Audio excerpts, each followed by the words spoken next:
What is going on, football fans? It is crummy weather out today, so today's video will be filmed from inside the truck. Wanted to get a quick video up about today's OTAs. It was day 5 of the voluntary OTAs of what will eventually be 10 days, so we're at the halfway point, and there were some encouraging things today. They said both the offense and defense looked pretty good. They ran a lot of 2-minute drills, a lot of red zone offense and defense.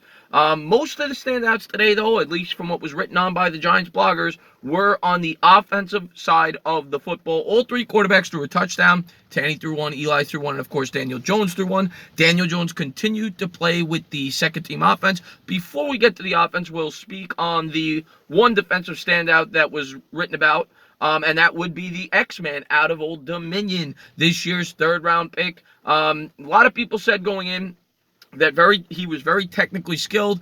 He was a very good college football player, and I believe he's the first player ever to be drafted from Old Dominion. But what a lot of people worried about was his athletic ability. I think he ran a 40 time in the high 4.7s.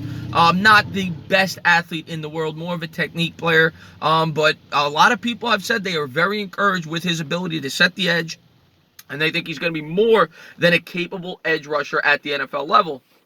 And today they said he looked very good. There were a couple of plays that stood out. One play in particular, he forced a throw for Daniel Jones that was intercepted before it was overturned because of a penalty.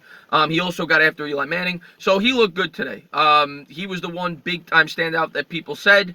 As far as the offense goes, of course, the quarterbacks are always going to be talked about. Eli, there wasn't a ton that was said good or bad. He threw one check down pass to Saquon Barkley that went for 60 yards. That was a huge standout today. We'll get to him in a second. But Eli threw a touchdown. I guess he looked pretty solid today. Daniel Jones, they said, made a couple of rookie mistakes, which is common. He's a rookie. That makes sense.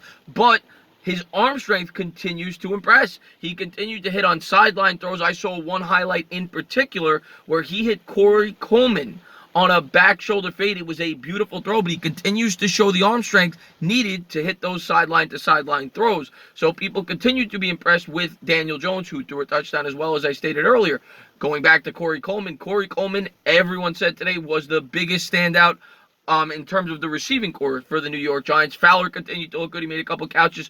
Coleman looked very good. He caught a touchdown. He made a couple of spectacular catches. And it's going to be interesting to see if Coleman can break into a more expanded role this year for the New York Giants. Coleman, of course, was acquired via free agency last year, off of waivers rather, not free agency, off of waivers. And he had a big impact for the New York Giants in the second half in special teams. It'll be interesting to see, though, if he can crack a bigger role in the offense, especially now with Odell Beckham off the roster. Of course, I would think he's probably going to be, third in line at the wide receiver position behind obviously Golden Tate and Sterling Shepard.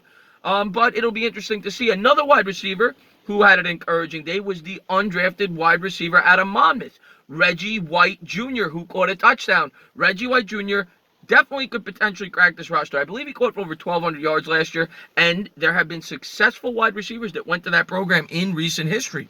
Hogan, who of course played for the Patriots and had some good years there with Tom Brady, and Miles Austin of our rival Dallas Cowboys, former Pro Bowl wide receiver.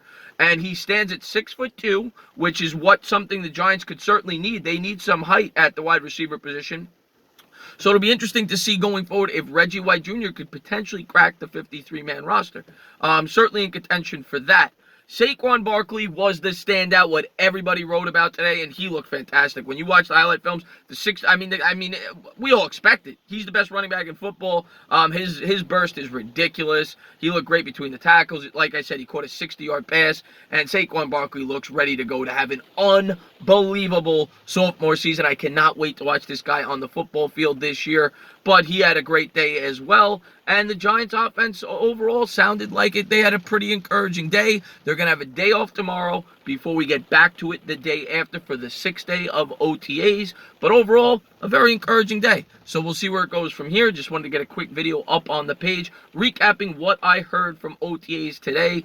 Daniel Jones, again, looked pretty good with the arm strength. Saquon Barkley looked phenomenal. Coleman stood out.